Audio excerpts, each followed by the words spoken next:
Hello friends, welcome to my YouTube channel. आज के इस वीडियो में जो आपका यूके 888 फॉरेस्ट इंस्पेक्टर का 18 जुलाई 2021 में फर्स्ट शिफ्ट में एग्जाम कंडक्ट कराया गया है, उन्हीं क्वेश्चन पेपर पे डिस्कस करेंगे इनमें कौन कौन से क्वेश्चन पूछे गए। तो इस वाले वीडियो में हम लोग फर्स्ट शिफ्ट के 24 क्वेश्चन डिस्कस करेंगे। तो वीडियो को कंप्लीट बिना स्किप के पूरा जरूर देखिए। वीडियो अच्छा लगे वीडियो को लाइक और शेयर जरूर करें। चैनल पर नए हैं तो चैनल को सब्सक्राइब कर लें, पास ही में आपके बेल आइकन होगा उसको भी दबा लें। इससे आने सारी नई वीडियो नोटिफिकेशन आप सभी लोगों तक आसानी से पहुंच जाएगी। तो चलिए स्टार्ट करते हैं आज का वीडियो बहुत ही इंपॉर्टेंट है। वीडियो को अंत तक जरूर देखेगा आप लोग। आज के इस वीडियो की पीडीएफ फाइल आप हमारे टेलीग्राम ग्रुप से प्राप्त कर सकते हैं। तो इस वाले वीडियो में हम लोग 24 जीके के क्वेश्चन डिस्कस करेंगे और हर एक क्वेश्चन से रिलेटेड एक्स्ट्रा फैक्ट भी मैं आपको बताऊंगा। तो पहला क्वेश्चन पूछा गया था कि ब्लैक फंगस रोग का दूसरा नाम क्या है। तो ब्लैक फंगस का दूसरा नाम है म्यूकोशिम। इसको बोलते हैं काला फफूंद। ब्लैक फंगस या म्यूकोरमाइकोसिस एक दुर्लभ और घातक फंगस संक्रमण जिसे म्यूकोकोसिस या ब्लैक फंगस कहा जाता है। भारत में यह कोविड-19 से संक्रमित रोगियों को संक्रमित कर रही है। 9 मई 2021 को Indian council of medical research ICMR और केंद्रीय स्वास्थ्य मंत्रालय ने ब्लैक फंगस की जांच, निदान और प्रबंधन के लिए एडवाइजरी जारी की है। तो इस क्वेश्चन से आप लोगों को इतनी जानकारी प्राप्त हो जाती है। अगला क्वेश्चन पूछा गया था कि एक सींग वाला जो गैंडा है ये कहाँ पाए जाते हैं भारत में। तो ये काजीरंगा नेशनल पार्क में पाए जाते हैं। अगला क्वेश्चन पूछा गया था कि वाइल्ड लाइफ प्रोटेक्शन अवार्ड किसके नाम पर दिया गया। वाइल्ड लाइफ प्रोटेक्शन अवार्ड किसके नाम पर दिया गया। यह दिया गया अमृता देवी बिश्नोई के नाम से। तो अमृता देवी बिश्नोई आपका करेक्ट आंसर हो जाएगा। अगला क्वेश्चन पूछा गया था भारत में पश्चिम की ओर बहने वाली नदी कौन सी है। तो भारत में पश्चिम की ओर बहने वाली नदी है नर्मदा नदी।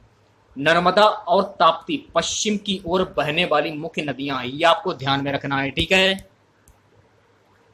अगला क्वेश्चन, सिलिकॉन के साथ आर्सेनिक को मिलाकर किस प्रकार का अर्धचालक प्राप्त किया जाता है। सिलिकॉन के साथ आर्सेनिक को मिलाकर किस प्रकार का अर्धचालक प्राप्त किया जाता है। एन टाइप का अर्धचालक प्राप्त किया जाता है, ठीक है। तो एन टाइप आपका बिल्कुल करेक्ट आंसर हो जाएगा। 1992 में पृथ्वी शिखर सम्मेलन ये कहां पर आयोजित किया गया था। तो 1992 में पृथ्वी शिखर सम्मेलन रियो डी जेनेरी ब्राजील में ये आयोजित किया गया था। तो इसके बारे में जान लेते हैं कुछ। इसको मद्देनजर रखते हुए सन 1992 में ब्राजील के रियो डी जेनेरियो शहर में विश्व के 172 देशों ने पृथ्वी सम्मेलन का आयोजन किया था। इसके पश्चात सन 2002 में दक्षिण अफ्रीका के शहर जोहान्सबर्ग में पृथ्वी सम्मेलन का आयोजन करके संसार के सभी राष्ट्रों को पर्यावरण संरक्षण पर ध्यान आकर्षित करने के लिए जोर दिया था। तो इस क्वेश्चन से आप लोगों को इतनी जानकारी प्राप्त हो जाती है। नेक्स्ट क्वेश्चन, निम्न में से कौन सा साउथ अमेरिका का घास का मैदान है। साउथ अमेरिका का घास का मैदान है पंपास, ये आपको ध्यान में रखना है, ठीक है। पंपास आपका करेक्ट आंसर हो जाएगा। पंपास या पंपा क्योशुआ में इसका अर्थ होता है मैदान। दक्षिण अमेरिका की उपजाऊ निचली भूमि है और इसका विस्तार अर्जेंटीना के प्रांतों ब्यूनस आयर्स, ला पंपा, सांता के और कोर्डोबा, उरुग्वे के अधिकांश और ब्राजील के दक्षिणी भाग रियो ग्रांडे दो शुल्क तक है। पंपास घास के मैदान शीतोष्णकटिबंधीय घास के मैदान है। तो इस क्वेश्चन से आप लोगों को इतनी जानकारी प्राप्त हो जाती है, ठीक है। अगला क्वेश्चन देखिएगा, पूछा गया था प्राकृतिक आपदाओं पर प्रथम विश्व सम्मेलन 1994 में कहाँ हुआ था। प्राकृतिक आपदाओं पर प्रथम विश्व सम्मेलन ये हुआ था योकोहामा में। तो योकोहामा आपका करेक्ट आंसर हो जाएगा। इसके बारे में जान लीजिए आप लोग। प्राकृतिक आपदा न्यूकरण पर पहला विश्व शिखर सम्मेलन 1994 में जापान के शहर योकोहामा में आयोजित किया गया था। इस शिखर सम्मेलन में सुरक्षित विश्व के लिए योकोहामा रणनीति, प्राकृतिक आपदा निवारण तैयारी और शमन तथा इसके कार्य योजना के लिए दिशा निर्देश दिए गए थे। तो इस क्वेश्चन से आप लोगों को इतनी जानकारी प्राप्त हो जाती है। देखिए गाइस, अगला क्वेश्चन पूछा गया था कि भारत की सबसे अच्छी नस्ल की गाय किसे माना जाता है। तो देखिए, भारत की सबसे अच्छी नस्ल की गाय है साहीवाल देसी और दुधारू नस्ल में साहीवाल सबसे अच्छी नस्ल है। तो ये आपको ध्यान में रखना है। अगला क्वेश्चन गाइस पूछा गया था उस नदी का नाम बताइए जो पश्चिम की ओर प्रभावित होती है। उस नदी का नाम क्या है जो पश्चिम की ओर प्रभावित होती है? तो उस नदी का नाम है नर्मदा और ताप्ती, जो कि पश्चिम की ओर प्रभावित होती है। तो नर्मदा और ताप्ती आपका करेक्ट आंसर हो जाएगा। नेक्स्ट क्वेश्चन पूछा गया था, एक वाट बराबर है, तो एक वाट बराबर होता है 1 जूल। जे ऊर्जा प्रति सेकंड के समकक्ष होती है। यांत्रिक ऊर्जा के संबंध में 1 वाट उस कार्य को करने की दर होती है जब एक वस्तु को 1 मीटर प्रति सेकंड की गति से 1 न्यूटन के बल के विरुद्ध ले जाया जाए। तो इस क्वेश्चन से आप लोगों को इतनी जानकारी प्राप्त हो जाती है। ठीक है, देखिए गाइस, एक क्वेश्चन आपका प्रतिरोध धारा पर पूछा गया था, तो इसके बारे में विस्तार पूर्वक जान लेते हैं। किसी प्रतिरोधक के सिरों के बीच विभवांतर तथा उससे प्रवाहित विद्युत धारा के अनुपात को उसका विद्युत प्रतिरोध कहते हैं। वस्तु से होकर जाने वाली विद्युत धारा है एम्पियर में मापी गई है। बहुत सारी वस्तुओं में प्रतिरोध विद्युत धारा या विभवांतर पर निर्भर नहीं होता है, यानी उनका प्रतिरोध स्थिर रहता है।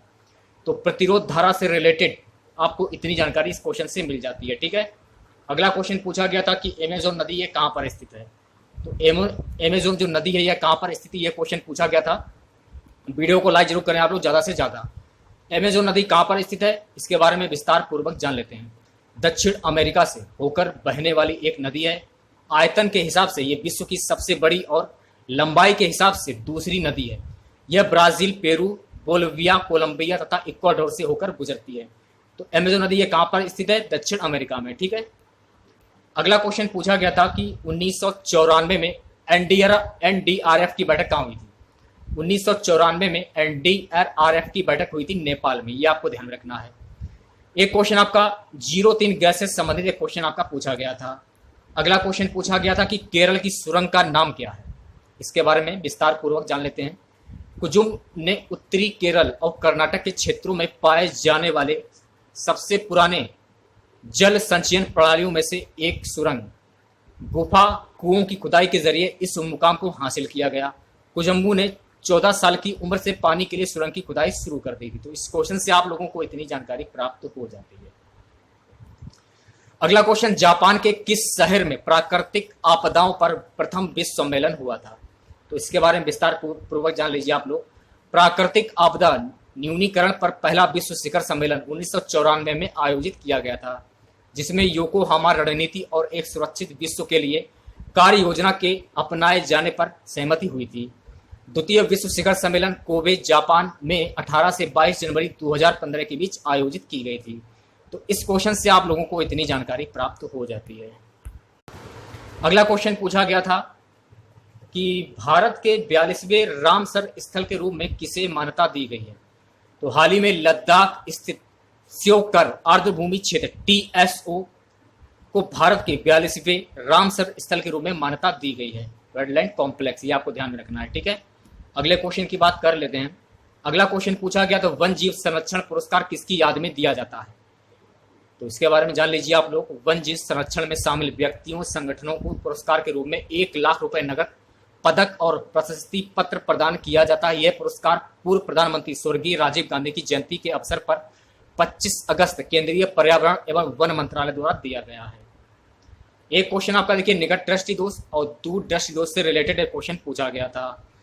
अगला क्वेश्चन पूछा गया, निम्न में से कौन सी उत्तर की ओर बहने वाली नदी है। निम्न में से कौन सी उत्तर की ओर बहने वाली नदी है। विपरीत दिशा में बहने वाली उस नदी का नाम है नर्मदा। इस नदी का एक अन्य नाम है रेवा भी है, ये आपको ध्यान में रखना है। अगला क्वेश्चन, निम्न में से उत्तरी अमेरिका का ग्रासलैंड कौन सा है। इसके बारे में विस्तार पूर्वक मैं आपको बता देता हूं।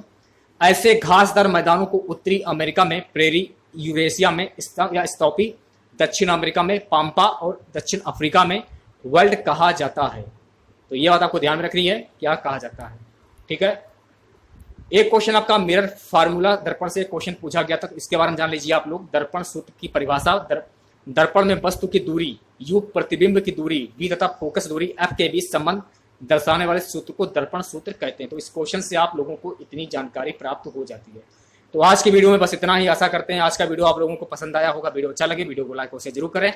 चैनल पर नए हैं तो चैनल को सब्सक्राइब कर लें, पास ही में आपके बेल आइकन होगा उसको भी दबा लें। इससे आने वाली सारी नए वीडियो की नोटिफिकेशन आप सभी लोगों तक आसानी से पहुंच जाएगी। आज के इस वीडियो की PDF फाइल आप हमारे टेलीग्राम ग्रुप से प्राप्त कर सकते हैं। टेलीग्राम ग्रुप का जो लिंक है वीडियो के डिस्क्रिप्शन में दिया गया है, तुरंत ज्वाइन करें आप लोग। तो मिलते हैं नेक्स्ट वीडियो के साथ। जय हिंद, जय भारत।